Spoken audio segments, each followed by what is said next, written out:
October 2nd. You simply must not underestimate sin, and you simply cannot overestimate grace. Think for a moment, whose sin do you tend to minimize? Your friends? Your family members? Your fathers or mothers? For most of us, the problem is not that we underestimate the sin of others. No, we tend to do the opposite. We're typically all too focused on the failure of others. We find it all too easy to point out their flaws. We're all tempted to keep a running record of the specific sins of the people around us. If we're honest, we tend to be hyper-aware of the weaknesses of those living near us, while we appear to be functionally blind to our own. For this reason, we begin to forget that we are more like them than unlike them. Now, this dynamic is not okay. When you're blind to your own sin, you're also blind to your own spiritual need. And such a denial always leads you to devalue and resist God's grace.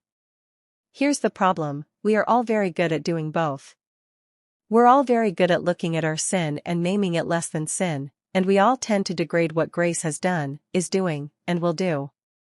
In contrast, what we're talking about here are the two sides of a healthy Christian life. You confess that although you are in Christ, the presence of sin is still within you.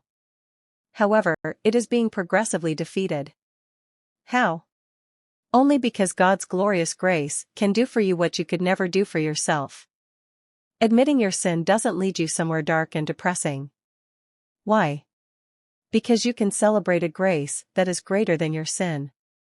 Confession of sin without the celebration of grace leads to guilt, self-loathing, timidity, and spiritual paralysis. Embracing grace without admitting your sin leads to confident theological always-rightism, but doesn't change your heart and life.